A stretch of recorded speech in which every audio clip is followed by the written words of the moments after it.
Hello, everybody. This is Dave Short, your Oklahoma PBL president and host of the 2014 PBL Pro Tip Series. And it is my honor to be joining you today during FBLA-PBL week. We've had an amazing week so far, and we're just getting started. So there's going to be a lot more activities for you to take a look at. Be sure to check the website at FBLA-PBL.org to find all of the different events that you can participate in during this week. Every chapter should have a special thing that they're doing. Plus, there's a theme every day and a suggested participation event for you to take up for your own. So you definitely want to try that out and take a look at all that we have to provide you there. Now, let's go ahead and dive right in with today's guest, who is kind of a nude face to PBL. She is very intelligent, very smart, and she's had some very good success in PBL right out the gate, and that is Miss Kathryn Knott from Louisiana, who is right here. Hey, there she is. All right. Well, we've got a tradition on the PBL Pro Tip series to start with the same question every single time, and that is, how did you get involved in PBL? How did I get involved in PBL? I was having FBLA withdrawals in the winter after I graduated from high school because I started college right after. And I was at the airport where I'd always left for all of my national conferences, and I was sitting there. I was like, man, I really missed this. And I posted something about it on Facebook. And Glenn contacted me and was like, you should join PBL. And I was like, oh, well, you know, I really would, but we don't have a chapter here. So then we kind of got started and started working on it, and by the time the spring came around, we were active nationally. So then I got to get I started it myself here. So it was really cool to get involved with it that way. Awesome, awesome. What people don't realize is that Kathryn's not just your everyday PBL member, because immediately she was thrown into the mix as a member of the NLC Buzz Squad, and she was a campaign manager for Mr. Glenn Gilliott at the NLC last year. Once I started PBL, I was very driven, very dedicated. Glenn and I were communicating pretty much every day as far as getting paperwork done and taken care of. And as we started going and getting to the state conference, and he expressed an interest in running for national office, and at the state conference he kind of threw the idea out there. He was like, if I ran for national office, would you be interested in helping me with that? Because he knows, like, he saw my track record in FBLA. I was always very driven and got what I needed to done in a very efficient manner. So that's really where it started. And then once he really made the decision, he asked me if I would be his campaign manager because of my successes so far in PBL and FBLA, just getting started. So that's how we ended up in it, and it was really an interesting ride throughout the summer getting things together, especially since we live like 3-4 hours apart. So yeah, now how did you prepare for NLC as a campaign manager? What was the first thing that you had to do to get the campaign started? The first step we took was really developing Glenn's platform, figuring out where he was going to go as a candidate, what he wanted to run on, what he wanted to fix, what he wanted to do once he was in office, so that I had something to kind of work with, and he had something to kind of start prepping himself for his speeches and everything. Because I kind of helped him with that as well. I went back over it afterwards after he kind of had everything done. But that was our big starting point, and it took quite some time to figure out all the little details of it. All right. So how about the theme? What theme did you choose, and what were the challenges that you found in trying to articulate that theme? It was really interesting because we had thrown around the ideas of having like a theme and a slogan, and we ended up not really having one, but we still kind of had the same basic thing that we wanted to go for. We just really wanted to get everybody together and kind of have a fluid connection between the chapters, because our state chapter, it's very small, and we're working on that, but we wanted other states to know that even if you're small, that you can still do a lot of things and you can still build on it. And there's so much room for growth, even if you do have a big state, because we have a lot of large chapters in our region. All right. So it comes down to time to write speeches and to get all of the words out of your brain and onto paper. Did Glenn use you a lot in his speech writing process, or was it more for you to just proofread them? It was a lot of proofreading, but it was a lot of also, I don't know what to say, how do I say this? And kind of the two of us working together to come up with better wording of things and not necessarily ideas, because most of the ideas were Glenn. Not really many of them were me through him, or just suggestions, but it was a lot of just kind of coming together to make it sound good. All right, so let's fast forward to NLC. Okay. You get there, you have this secret that you have to keep, that Glenn's going to be running for Southern Region VP. Mm-hmm. You can't tell anybody, you can't start campaigning.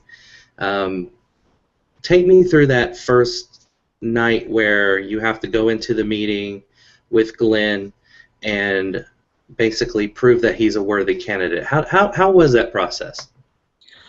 It was really interesting because I was really nervous. I was the baby. I didn't know anybody, and I walked in the room and everybody's like, "Hey, how are you? Oh, da-da-da, how's so-and-so?" And I'm just like, "Hey, I'm Kathryn, I'm Glenn's campaign manager. How's it going?" But it's such a family. Like, even if you're new, you just welcomed right in. So it was really easy once I got in there to kind of be comfortable around everyone.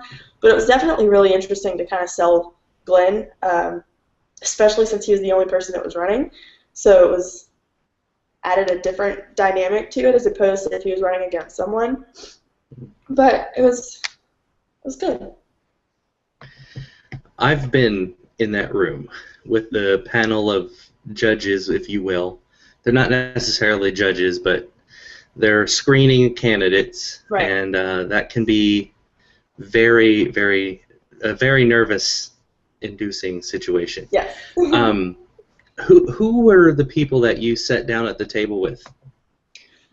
I actually didn't get a seat at a table. I got a seat in a corner because it was moved in a different room. I think I was sitting beside you and somebody else, like our state chapter advisor, because like the current officers had a table and then the candidates had a table, which was some of the officers as well. So it was really interesting to see how they had things set up. Yeah, and I won't try to delve into too many of the secrets behind this, but initially what happens is you go into a candidate screening room where everybody's in there, all the candidates, all of the officers that are current, and they go through all of these rules, and they're very, very strict rules. What are some of the rules that stand out to you? When we could campaign and when we couldn't, because it's much more picky for a regional position as opposed to an overall position like president or whatever, because we could only campaign in our general sessions. We couldn't, and during the campaign times, so that was about it. And the fact that we could only limit it to that was really difficult. We couldn't make comments about it anywhere. So I take a lot of pictures, so there were no pictures that we posted anywhere, nothing, no mention of it on any social media account until conference was over, just to be safe. But that was definitely the biggest. Yeah, for me, staying off of Instagram for 10 minutes is like the hardest thing in the entire world. Exactly.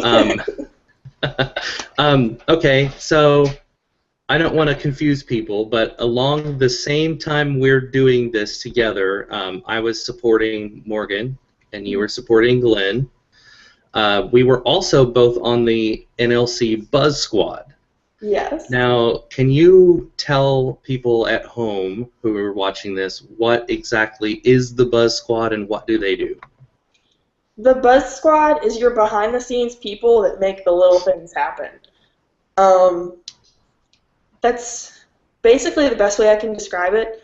because we were just kind of on call when Troy needed something. And we would do, I've done the most random things in Buzz Squad. I know with FBLA year, we were extra busy that year in San Antonio. And then this year it was more odds and ends, just kind of manning the photo booth was the main thing, which had a tendency to have problems. Yeah.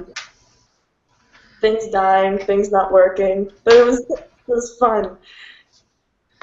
And if you weren't at NLC this year, or at NFLC, because they had it there as well, Brian Polson, who's the Western Region VP and PBL, came up with this great idea to set up a photo booth that people could take their chapters or individual pictures in front of, a backdrop, kind of like a news conference or what have you, and it was really awesome. The members of the Buzz Squad basically manned that booth and put people's pictures on Facebook for them to have. It was a really great time.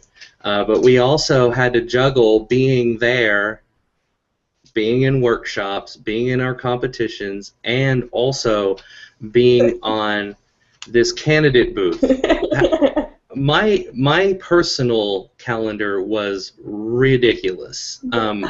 How was your calendar? It was pretty intense. I can't remember a day where I just had like a free time at all, aside from the first day that we were there, which the entire day was spent in Disney, of course. But it was very, very busy because all the meetings I had to go to with Glenn, helping out again with the photo booth, helping out with other things. I know one morning we were helping put together judges' packets, I think. So we're putting together IDs and information for them. Manning Glenn's booth because Glenn was all over the place and there weren't many people here. So that took up a lot of time. And then I had 2 competitions as well. So, and that one of them had finals. So it was a very, very full few days. I could totally sympathize with that. I mean, it was nuts. It was insane. I think the only time that I had any time at all was like the day before we were leaving. I managed to find 2 hours, and I went to the closest beach possible. And I actually came back to the awards ceremony that evening, the closing ceremony, with this huge, giant sunburn on my face. And I was wearing this hat backwards all day. So imagine this backwards hat, and right here is this D cut out from where the thing is.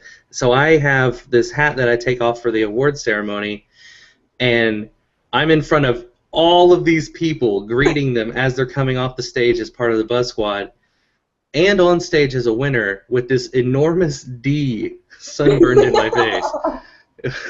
It was the funniest thing ever. It was so funny. Now, okay, let me ask you some questions about the regional aspect of this campaign, Okay. where you have to be in a room with your region delegates, and there's a Q&A. How did you get Glenn prepared for that? Glenn did a lot of work with that on his own.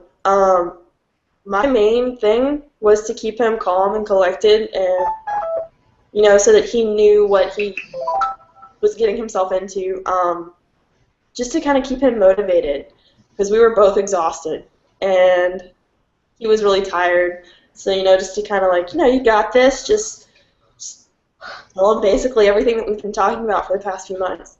And it went really well. It went really smoothly. Well, so this year we are going to be going to Nashville. Yes. Have you ever been to Nashville? I have been to Nashville. I went there for nationals my sophomore year of high school. Very cool. I haven't been around long enough to do repeats yet, so this is brand new for me. Yeah, it's interesting for them, like for me to be going to like the same conferences, because both last year and the one coming up this year, I had been to those places already. So it was really interesting. Although I won't be able to make nationals this summer, unfortunately. What? I know. Are you serious? Oh, that's terrible. I will be in Well, Europe. well, I'm just gonna say if I could be in Europe, I probably would take up the offer. No offense, but Europe's pretty cool. Yeah. So where are you headed? I'm headed to Florence, Italy for 6 weeks. Wow, is that like part of a program or? Yes, it's part of our study abroad program. It's pretty exciting. Well, Kathryn, it's been good having you on the PBL Pro Tip series. It's been a very awesome interview with you and learning about the things that you've been able to accomplish in your short PBL career is pretty inspiring. I think there's going to be some young students out there who are going to be very inspired about your story and by what you've been able to achieve. And good luck in Europe next this summer. It's going to be pretty fun for you. How can people get a hold of you if they have questions? You can email me, send me a message on Facebook. Either way, I'm very easily reachable. What's your email address? My email address, you can go through my UL email address, which would be krk4083@louisiana.edu, or my Gmail account, which would be r.knott, my last name, Knott, period Kathryn, Kathryn, @gmail.com. That's the longest email ever. Nah, I'm All the kidding. other combinations of my name were taken. It was very frustrating. Well, it's very cool for you to be on the PBL Pro Tips with us, and you were one of the very first people I thought to have on the series. I know a lot of the times people want to hear from national officers, and it's really great to hear from those people, but to hear from somebody who has been able to make their own success in this organization is really, really inspiring, and we wish you the best. Upcoming on the PBL Pro Tip series, we are going to be having an amazing lineup. We still have tons and tons of great guests. We have PBL President Donnie Iorio, FBLA President Cole Simmons. We have the talented and amazing Florida President Shuyun Zhu, and we have Texas PBL President Laura Nguyen, who will be joining us. So there is much more to come on this series with us. So please stay tuned to the next episode of PBL Pro Tips, and happy FBLA PBL Week.